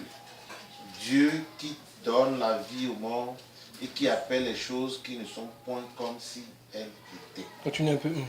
Espérant contre toute espérance, il crut en sorte qu'il devint père d'un grand nombre de nations, selon ce qui lui avait été dit, telle sera ta postérité. Et sans faiblir dans la foi, il ne considéra point que son corps était déjà usé, puisqu'il avait près de 100 ans, et que Sarah n'était plus en état d'avoir des enfants. Il ne douta point par incrédulité au sujet de la promesse de Dieu, mais il fut fortifié par la foi, donnant gloire à Dieu. Alléluia. Il fut fortifié. C'est pourquoi quand Dieu a envoyé, après Abraham qu'il a envoyé déjà, il lui a montré, Abraham crut en Dieu. Il a été fortifié à chaque fois. Mes frères, dans la marche, on peut avoir des questionnements, mais c'est d'éviter de plonger dans le péché. Dieu va nous répondre sur nos questionnements. Alléluia. Si nous sommes sincères dans les questionnements, mais c'est d'éviter de tomber dans le péché. Alléluia. C'est ce que Dieu ne veut pas. Alléluia. C'est vraiment important. Et Abraham, vraiment, il était tout le temps fortifié, malgré son âge. Je suis sûr que nous qui sommes ici, alléluia, si déjà on atteint 50 ans, sans avoir même avoir un enfant, il faut déjà se poser des questions. Ce qu'Abraham a vécu là, c'est une espérance. Hein. Mon frère, toi, imagine que tu as 100 ans et on te dit non, que c'est maintenant que tu vas commencer à avoir un enfant. C'est terrible. Hein? C'est pourquoi on appelle le père de la foi. Non seulement parce qu'il a espéré, mais parce qu'il n'y avait jamais eu de résurrection auparavant. Mais il a été le seul à croire que si tu es son fils Isaac, Dieu allait le ressusciter, alors qu'il n'avait jamais eu de résurrection. Abraham, c'est un exemple. Amen. On va aller à partir du verset 15, Genèse chapitre 17, verset 15, pour aller un peu plus vite, comme le temps a avancé. Verset 15. Dieu dit à Abraham, tu ne donneras plus à Saraï, ta femme, le nom de Saraï, mais son nom sera Sarah. Je la bénirai et je te donnerai d'elle un fils. Je la bénirai et elle deviendra des nations. Et qu'est-ce qu'Abraham a fait, verset 17? Abraham tomba sur sa face et il rit, et dit en son cœur, naîtrait-il un fils à un homme de 100 ans? Et Sarah, âgée de 90 ans, enfanterait-elle? Et Abraham dit à Dieu, oh, qu'Ismaël vive devant ta face. C'est terrible, hein? Dieu dit, il faut changer le nom de Sarah. Saraï. Saraï, là, il a changé son nom, l'appelait Sarah. Sarah signifie princesse. C'est l'église dans son élévation. Sarah signifie princesse, c'est l'église dans son élévation. C'est la femme d'après chapitre 12 qui est prête à mettre au monde un enfant. C'est ça qui est princesse, c'est l'église dans son élévation. Il dit, change de nom, appelle-la Saraï. Appelle-la Sarah parce que je veux changer son. Je veux lui donner des enfants. Après, on va commencer à rire. Je dis, mais comment c'est possible? Une femme dans son cœur. En fait, il riait parce que il ne comprenait plus en fait le Dieu qui est en train. Il comprenait plus. C'est l'homme qu'en fait, quand tu es tellement content, il ne comprend plus. Il dit, mais ça c'était quel Dieu ça? Alléluia. Il dit, change son nom parce qu'elle va enfanter maintenant. 99 ans. Alléluia. Même il va dire, oh ok Ismaël, non Seigneur, c'est bon. Ismaël n'a qu'à vivre devant ta face. Pardon, Ismaël n'a qu'à vivre devant ta face. Sarah là. Peut-être que c'est l'accouche, peut-être qu'elle va mourir dans l'accouchement. Et Ismaël n'a qu'à vivre devant ta face. Mais nous avons un Dieu qui fait les choses impossibles. Amen. Ne tremblons plus devant les situations. Fléchissons genoux. Devant le Dieu, devant qui en fait toutes les familles de la terre tirent le nom. Fléchissons genoux. C'est lui qui peut le toucher, je vais dire, même un directeur d'entreprise. Alors que tu as des situations. Il va dire, mon fils qui arrive là, c'est lui qui tu dois prendre. Faites trembler tout le monde ici. Alléluia. Mais oui, faites trembler tout le monde. Parce que Jacob, sa fille là, Dina, quand ils ont éliminé les gens de Sichem, quand ces deux fils, Lévi et Siméon, éliminé les gens de Sichem, et que les gens étaient prêts à les poursuivre, Dieu a emmené en fait la terreur dans la vie. Tout le monde a commencé à avoir peur. Alléluia. Notre frère allait son poste, là, le jour où il voulait prendre là. Personne ne voulait postuler. C'est qu'elle a fini d'avoir le poste que les gens ont dit, mais pourquoi je n'ai pas postulé? C'est Dieu qui fait semer la terreur. Tu vois même pas, tu vois rien. Notre Dieu, il est puissant, mes frères. Et on va continuer au verset 19, avant de passer à d'autres éléments. Dieu dit, certainement Sarah, ta femme, t'enfantera un fils, et tu l'appelleras du nom d'Isaac. Je t'établirai mon alliance avec lui comme une alliance perpétuelle de sa postérité après lui. À l'égard d'Ismaël, je t'ai exaucé. Voici, je le bénirai, je le rendrai fécond et je le multiplierai à l'infini. Il engendrera 12 princes et je ferai de lui une grande nation. Et c'est ça que je regardais un débat qui m'a fait un jour mal parce que les pasteurs n'ont pas pu expliquer que c'est Isaac qui venait en fait. Voyez-vous, que c'est Isaac qui allait être la postérité. Voici le verset qui nous enseigne ça. Il dit, à l'égard de Isaac que Sarah va mettre au monde, je vais établir une postérité avec lui. Mais pour Ismaël, je vais le bénir. Il va devenir 12 princes. Mais il dit, pour Isaac, je vais établir une postérité avec lui. C'est la parole de Dieu. Amen. Il dit, à l'égard d'Isaac, je vais établir une postérité avec lui. Mais pour Ismaël, je vais seulement le bénir. Il va naître de lui 12 princes. Alléluia. On va aller plus vite maintenant. On va aller au chapitre... assez rapidement, on va aller au chapitre 21 pour voir la naissance d'Isaac. Assez rapidement. Parce que je vais terminer. Verset 1. L'Éternel se souvint de ce qu'il avait dit à Sarah, et l'Éternel accomplit pour Sarah ce qu'il avait promis. Sarah devint enceinte et elle enfanta un fils à Abraham dans sa vieillesse, au temps fixé dont Dieu lui avait parlé. Abraham donna le nom d'Isaac au fils qui lui était né, que Sarah lui avait enfanté. Abraham circoncit son fils Isaac, âgé de 8 jours, comme Dieu le lui avait ordonné. Alléluia. Mais avant ça, je vais lire le chapitre 18 aussi, le verset 9, assez rapidement. Chapitre 18, verset 9. La Bible dit que, alors il lui dit, où est Sarah? Ça, c'était les 3 visiteurs qui étaient passés pour voir Abraham. Il lui dit, où est Sarah, ta femme? Il répondit, elle est là, dans la tente. L'un d'entre eux dit, je reviendrai vers toi à cette même époque, et Sarah, ta femme, aura un fils. Sarah écoutait à l'entrée de la tente qui était derrière lui. Abraham et Sarah étaient vieux, avancés en âge, et Sarah ne pouvait plus espérer avoir des enfants. Elle rit en elle-même en disant, maintenant que je suis vieille, aurais-je encore des désirs? Mon Seigneur aussi est vieux. L'Éternel dit à Abraham, pourquoi donc Sarah a-t-elle ri? En disant, est-ce que vraiment j'aurai un enfant, moi qui suis vieille? Verset 14, y a-t-il rien qui soit étonnant de la part de l'Éternel? Au temps fixé, je reviendrai vers toi à cette même époque, et Sarah aura un fils. Sarah mentit en disant, je n'ai pas ri, car elle eut peur. Alléluia. Et Dieu vient, et il accomplit cette promesse-là. Mes frères et sœurs, nous avons vu, j'ai voulu vous montrer combien de fois la parole de Dieu, elle est véritable. J'ai voulu vous montrer combien de fois la parole de Dieu, elle ne souffre en fait d'aucune faille. J'ai voulu vous montrer comment est-ce que la parole qui sort de la bouche de Dieu, elle ne revient à lui sans avoir accompli ce pourquoi elle a été annoncée. Et Dieu a tenu la promesse. Alléluia. Il a tenu la promesse. Il a tenu la promesse. Amen. Et Isaac est venu au monde. Combien de fois la postérité qui devait venir après Isaac? Amen. On va rentrer dans la finition de ce message. On va aller dans Genèse chapitre 22. À partir du verset 1. Genèse 22. Après ces choses, Dieu mit Abraham à l'épreuve et lui dit, Abraham, et il répondit, me voici.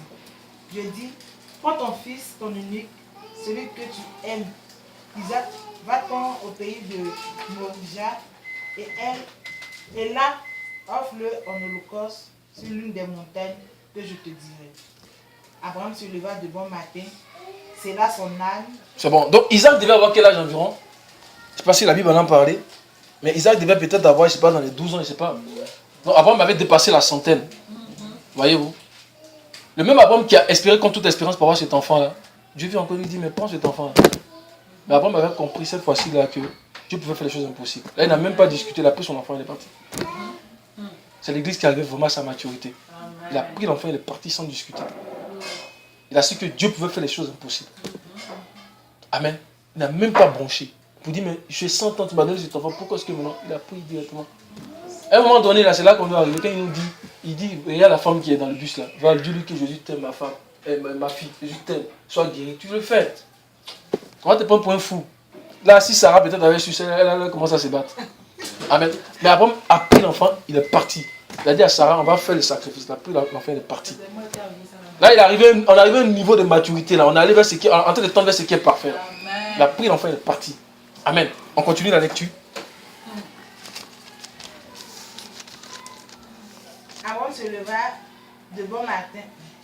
Le troisième jour, Abraham levant les yeux, vit le lieu de loin. Et Abraham dit à ses serviteurs, restez ici avec l'âne. Moi et le jeune homme, nous irons jusqu'à là pour adorer et nous reviendrons auprès de vous. Regardez la parole de confiance. Il dit on va pour adorer puis on revient. Amen. Ouh! Il dit on va pour adorer et on revient. Amen. La confiance qu'il a eue en Dieu, là, ça c'est l'époque de l'affermissement. C'est-à-dire, tu as affermi, rien ne peut te troubler. C'est cette parole que le Seigneur dit que si tu bâtis ta maison sur le roc, là, le vent va souffler. La pluie va, mais tu vas être vraiment attaché au roc. Amen. Il était arrivé là. Rien ne pouvait le troubler. Amen. On y va. Abraham prit le bois pour l'Holocauste, le chargea sur son Vous allez voir que même Isaac, l'ennemi va chercher à les troubler un peu avec la parole d'Isaac. et porta dans sa main le feu et le couteau. Et ils marchaient tous deux ensemble. Alors Isaac, parlant à Abraham, son père, dit, mon père. Et il lui répondit, me voici mon fils. Isaac reprit, voici le feu et le bois, mais où est l'agneau pour l'Holocauste? Abraham répondit, mon fils, Dieu se pourvoira. Amen. Oh, glory. Glory. C'est que c'était moi que mon fils Marc Elisabeth me dit, mon papa, voici le fils, il y a mon fils. Voilà. Ah, que Dieu nous aide, mes frères. Amen. Que Dieu nous aide à être fortifiés dans la foi. Amen. Oh, qui nous aide à tendre vers la statue parfaite de Christ. Qui nous aide à tendre à l'état d'homme fait. Amen. Là où rien ne peut nous surprendre. Là où on ne regarde pas avec les yeux d'homme. On regarde avec les yeux spirituels. Amen. Oh Seigneur, aide-nous. Il a calmé son fils. Il dit, mon fils, Dieu va guérir. Dieu se pourvoira sur la montagne. Allons. Amen. On y va. Continue. Lorsqu'il Lorsqu'il fut arrivé au lieu que Dieu lui avait dit, Abraham éleva un autel et rangea le bois. Il lia son fils Isaac et le mit sur l'autel par-dessus le bois. Puis Abraham étendit la main et prit le couteau pour égorger son fils. Alors l'ange de l'Éternel l'appela des cieux et dit, Abraham, Abraham. Et il répondit, me voici. L'ange dit, n'avance pas ta main sur l'enfant et ne lui fais rien, car je sais maintenant que tu crains Dieu et que tu ne m'as pas refusé ton fils, ton unique. Alléluia. Donc c'était le mystère de Dieu attend d'aimer le monde qu'il a donné son fils unique. Alléluia. Si un homme peut donner son fils, quand même plus Dieu ne va pas donner son fils unique. Alléluia. Glory. Et c'est ça que la dernière fois le frère disait une fois là. Aujourd'hui les gens, quand ils sont dans leur assemblée, ils disent viens donner ton Isaac, c'est ce que tu as le plus cher. Tu as le plus cher. Viens donner ton argent, c'est ce que tu as le plus cher. Viens donner ce que tu as le plus cher. Mais j'oublie que quand Abraham est venu, il voulait donner Isaac là. Dieu lui a dit non, c'est bon. Voici un bélier. Ils oublient ça. Pour dire aux gens, ton argent qui t'envoie, c'est bon, il faut garder, mais ils prennent l'argent. Tu dis, apporte mon Isaac. Mais Isaac, là, quand Dieu, avant de le gorger, Dieu dit c'est bon. Mais toi aussi, il faut dire à la personne, c'est bon. Mais il prend l'argent quand même. Alléluia. Amen. Amen. On continue. Verset...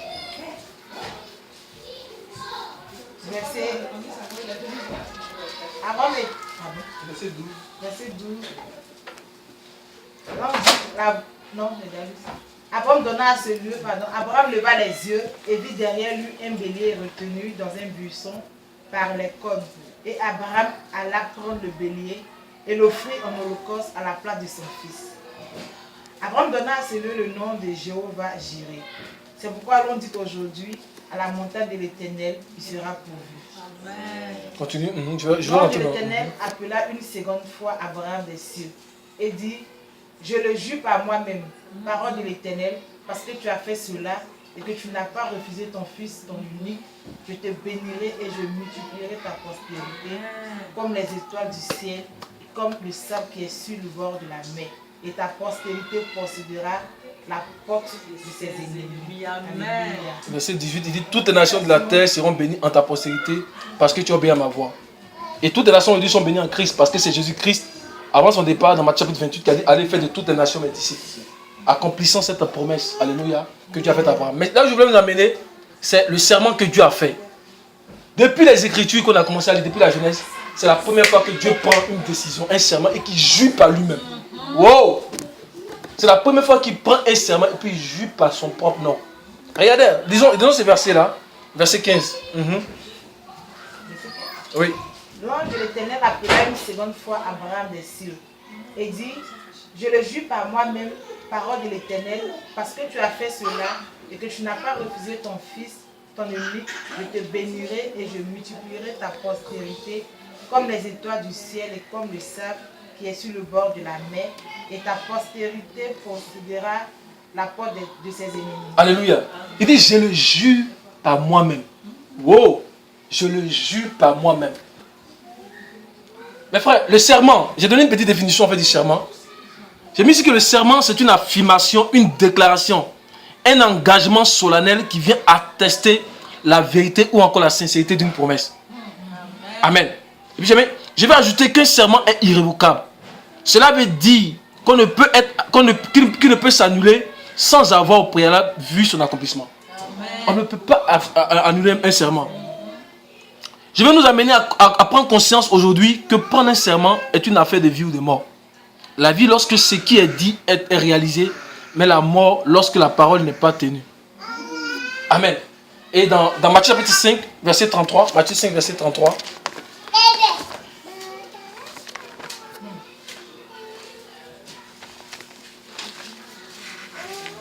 Matthieu 5, verset 33. Il nous reste quelques passages à regarder pour on va terminer. Matthieu 5, verset 33.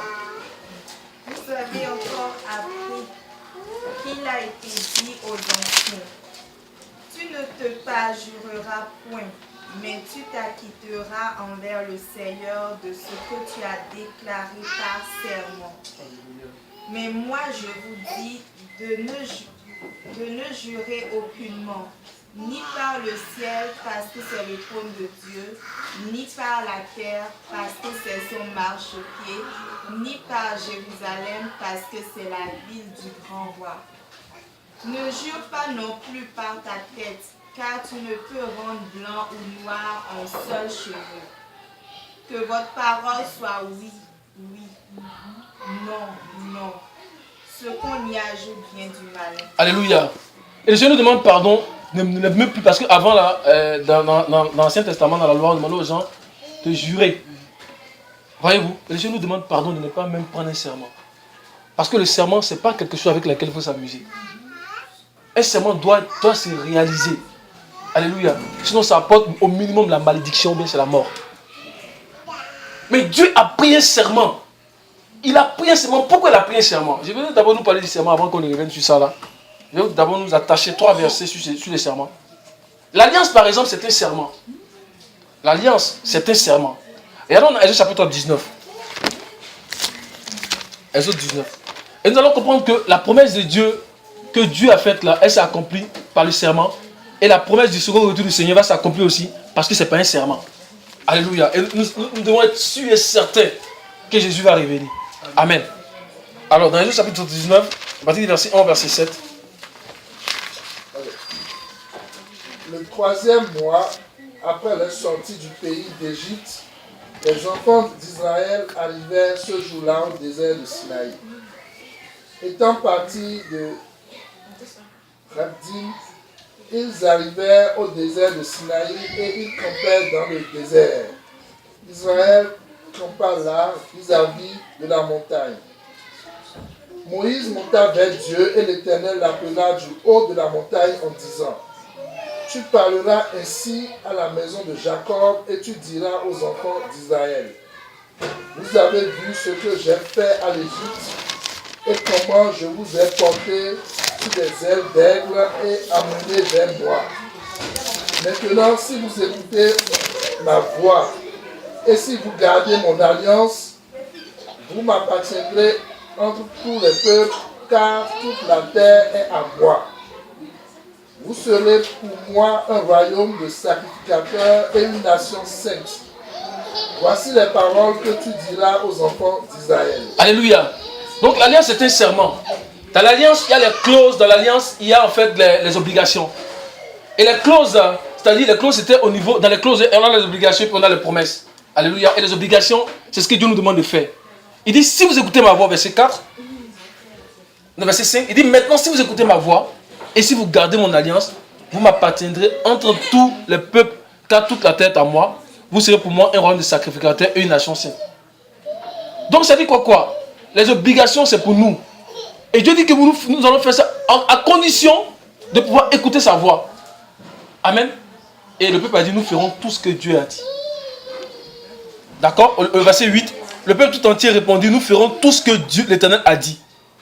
Mais Dieu ne s'amuse pas avec eux, ils ont pris ici un serment. Dieu a pris un serment, c'est de s'occuper du peuple, c'est de les conduire dans le désert. C'est de les nourrir dans le désert. Et ils ont dit, nous allons écouter ta voix. Mais on ne joue pas avec Dieu parce que le serment, on ne joue pas avec ça. Alléluia. Regardons l'alliance du serment dans Exode chapitre 24. Exode 24. C'est la continuité, verset 7. Sinon, à partir du verset, commence à partir du verset 1 au verset 7, c'est encore mieux. Mieux comprendre. Dieu dit à Moïse, monte vers l'Éternel, toi et Aaron, Nadab et Abihu, et 70 des anciens d'Israël, et vous vous prosternerez de loin. Moïse s'approchera seul de l'Éternel. Les autres ne s'approcheront pas, et le peuple ne montera point avec lui. Moïse vint rapporter au peuple toutes les paroles de l'Éternel et toutes les lois. Le peuple entier répondit d'une même voix, nous ferons tout ce que l'Éternel a dit. Moïse écrivit toutes les paroles de l'Éternel, puis il se leva de bon matin. Il bâtit un autel au pied de la montagne et dressa 12 pierres pour les 12 tribus d'Israël. Il envoya des jeunes hommes, enfants d'Israël, pour offrir à l'Éternel des holocaustes et immoler des taureaux et sacrifices d'action de grâce. Moïse prit la moitié du sang qu'il mit dans des bassins et il répandit l'autre moitié sur l'autel. Il prit le livre de l'Alliance et le lut en présence du peuple. Il dit, nous ferons tout ce que l'Éternel a dit et nous obéirons. Verset 8. Moïse prit le sang et il répandit sur le peuple en disant, voici le sang de l'alliance que l'Éternel a faite avec vous, selon toutes ses paroles. Alléluia. Et c'est le sang qui vient pour marquer l'alliance. En Matthieu chapitre 26, verset 28, le Seigneur également a pris son sang, il a marqué l'alliance avec nous. Il dit, voici le sang de l'alliance, de la nouvelle alliance. Amen. Et il dit, nous ferons tout ce que le Seigneur a dit. Mais on ne peut pas s'amuser avec une alliance. Et lorsque le peuple a commencé à tenter Dieu dans le désert, ils ont commencé à se rébeller. Jusqu'au chapitre 14, où Dieu a demandé à Moïse de prendre 12 personnes, une personne par tribu, et d'aller pour explorer le pays. Ils avaient fait seulement 1 an, une année seulement, ils n'étaient pas rentrés dans la terre promise. Et Moïse a dit, allez, prendre la terre promise. Ils sont venus dire à Moïse, attention, attention. On ne peut pas aller prendre la terre promise comme ça parce que on ne sait pas comment est-ce que le pays est. Est-ce que vraiment il y a des réserves? Est-ce que vraiment c'est un pays où coule le lait et le miel comme l'Éternel avait dit?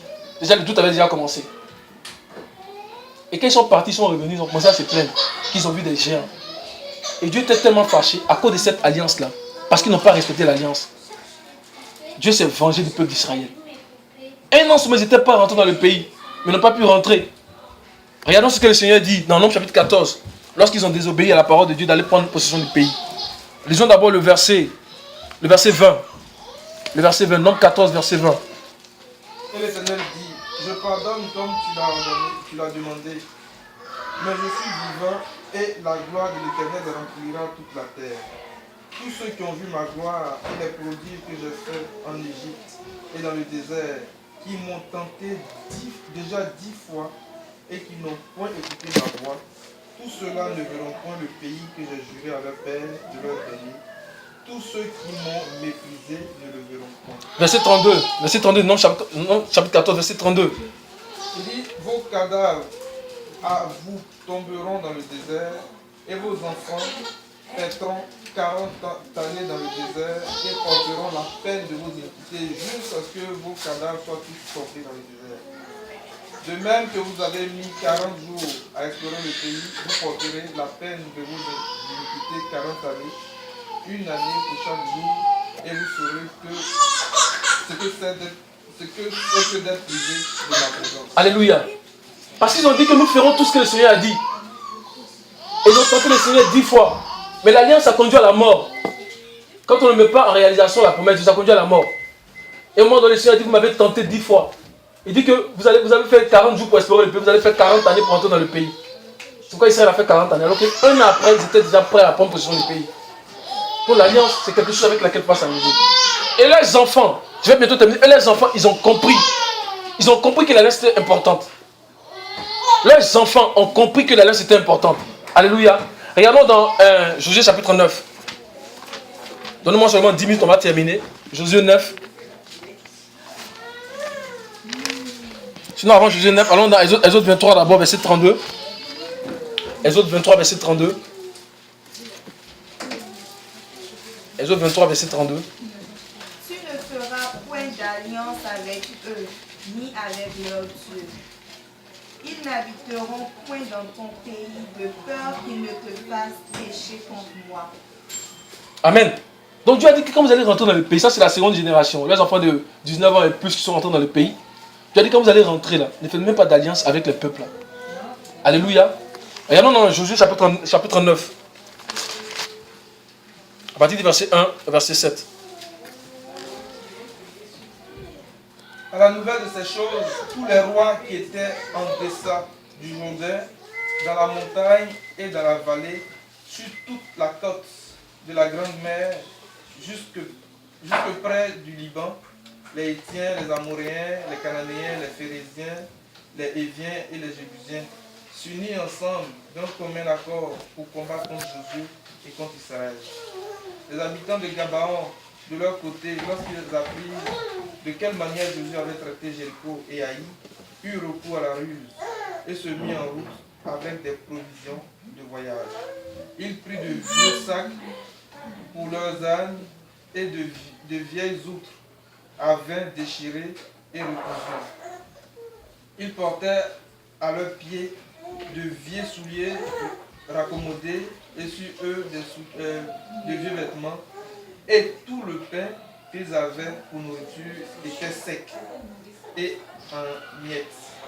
Ils allaient auprès de Josué au camp de Gilgal et ils lui dirent: ainsi qu'à tous ceux d'Israël, nous venons d'un pays éloigné et maintenant faites alliance avec nous. Les hommes d'Israël répondirent à ces Égyptiens: peut-être que vous habitez au milieu de nous, et comment ferons-nous alliance avec vous? Donc les Gabonites sont les Israélites, et puis disent que nous ne sommes pas à côté ici, parce que les Israélites ils avaient une instruction de Dieu, c'est d'exterminer tous les peuples, sans faire un serment avec eux. Et eux en fait ils ont utilisé la ruse, ils se sont habillés comme des gens qui sont quittés de loin, ils ont porté de vieilles chaussures, ils sont allés voir les Israélites pour dire: ah, nous venons de loin, nous voulons faire une alliance, un serment avec vous. Voyez-vous? Et ils ont fait un serment ensemble. Regardons le verset, à partir du verset 14. Les hommes d'Israël prirent de leurs provisions et ils ne consultaient point l'Éternel. Josué fit la paix avec eux et conclut une alliance par laquelle il devrait les laisser la vie, et les chefs de l'assemblée le leur jurèrent. Alléluia. Donc ils ont tissé une alliance avec le peuple sans même consulter le Seigneur, avec les Gabonites, alors que c'était leurs ennemis. On continue un peu le test. 3 jours après la conclusion de cette alliance, les enfants d'Israël apprirent qu'ils étaient leurs voisins et qu'ils habitaient au milieu d'eux. Car les enfants d'Israël partirent et arrivèrent à leur ville le 3e jour. Leur ville était Gabaon, Képhira, Béroth et Kirjat-Jéarim. Ils ne les frappèrent point parce que les chefs de l'assemblée leur avaient juré par l'Éternel, le Dieu d'Israël, de leur laisser la vie. Mais toute l'assemblée murmura contre les chefs. Et tous les chefs dirent à toute l'assemblée: nous leur avons juré par l'Éternel, le Dieu d'Israël, et maintenant nous ne pouvons les toucher. Continuez un peu. Voici comment nous les traiterons. Nous leur laisserons la vie, afin de ne pas attirer sur nous la colère de l'Éternel à cause du serment que nous leur avons fait. Alléluia. Voyez-vous, donc l'alliance c'était un serment. Ils ont pris un serment. Mais quand ils ont su que c'était leur ennemi, ils ne pouvaient plus rien faire parce que c'était un serment. Il faut respecter les serments. Et ils ont compris qu'il fallait respecter les serments. Donc on ne prend pas un serment comme ça. Même pour la postérité qui est Christ, Dieu a pris un serment. Et ce qui nous touche, c'est qu'il a juré par son nom. Il a juré par son nom. Je vais terminer par ces versets, nous allons savoir pourquoi est-ce que Dieu a juré par son nom. Dans Hébreux chapitre 6, Hébreux 6, le verset 13 au verset 38. Hébreux 6. Il y a tellement de choses à dire, mais on va s'arrêter ici. Hébreux 6, verset 13 au verset 38. Or, quiconque en est au... Hébreux 6, c'est ça? Ouais, 13 à 38. 13, à partir du verset 13. Lorsque Dieu fit la promesse à Abraham, Ne pouvant jurer par un plus grand que lui, il jura par lui-même et dit, certainement je te bénirai et je multiplierai ta postérité. Continue. Et c'est ainsi qu'Abraham, ayant persévéré, obtint l'effet de la promesse. Or les hommes jurent par celui qui est plus grand qu'eux, et le serment est une garantie qui met fin à tous leurs différends. Donc le serment, c'est une garantie. Quand on dit que quelqu'un a pris un serment, là, si il y avait les palabres, on arrête de faire les palabres. Parce qu'on est celui qui va, en fait, voyez-vous, accomplir ce qu'il a dit. On dit que le serment, c'est une garantie qui va mettre fin à tous les différends. Alléluia, on continue. C'est pourquoi Dieu, voulant montrer avec plus d'évidence aux héritiers de la promesse l'immuabilité de sa résolution, intervint par un serment, afin que par deux choses immuables dans lesquelles il est impossible que Dieu mente, nous trouvions un puissant encouragement, nous dont le seul refuge a été de saisir l'espérance qui nous était proposée. Cette espérance, nous la possédons comme une ancre dans l'âme, sûre et solide. Elle pénètre au-delà du voile, là où Jésus est entré pour nous comme précurseur, ayant été fait souverain sacrificateur pour toujours, selon l'ordre de Melchisédek. Alléluia. On dit qu'il a juré par lui-même et par son nom, parce que les hommes jurent en fait par un nom qui est plus grand qu'eux. Mais il a juré par son propre nom. C'est pour montrer l'immuabilité de la chose. C'est pour montrer que ce qu'il a dit, et certainement, ça allait arriver. Alléluia. On dit qu'il y a deux choses, donc la parole et puis le serment. Amen. Il y a deux choses, la parole et le serment. Et Dieu a juré par son nom. Et quand il a juré par son nom, c'est arrivé. Combien plus aujourd'hui, quand le Seigneur Jésus-Christ en fait, nous a fait tisser l'alliance, la nouvelle alliance. Combien plus quand il dit je reviens bientôt, alléluia, il va revenir. Alléluia. Parce qu'il a pris une alliance. Il dit je ne boirai plus de cette coupe avec vous, jusqu'à ce que nous le boirons à nouveau dans le royaume des cieux. Il nous a promis, lors de l'alliance. Amen. Donc l'alliance, elle est immuable. Amen. L'apôtre Paul dit qu'aujourd'hui, il y a des moqueurs qui se lèvent et qui sont en train de dire, mais où est la promesse? Parce que depuis qu'il est parti, les cieux sont toujours pareils, la terre est toujours pareille. Il dit, ils oublient qu'au temps de Noé, c'était pareil. Ils oublient qu'au temps de Sodome, c'était pareil. Il dit que Dieu, en ce moment-là, il patiente parce qu'il veut que tout soit sauvé. Mes frères et sœurs, Dieu a pris un serment. Et le serment, c'est une parole qu'on ne peut en fait détruire. Dieu va revenir. Christ va revenir. Préparons-nous au retour de Christ. Amen. Il y a beaucoup de choses à dire, mais j'aimerais m'arrêter ici. Alléluia. Et nous allons prier le Seigneur. Nous allons prier le Seigneur. Alléluia.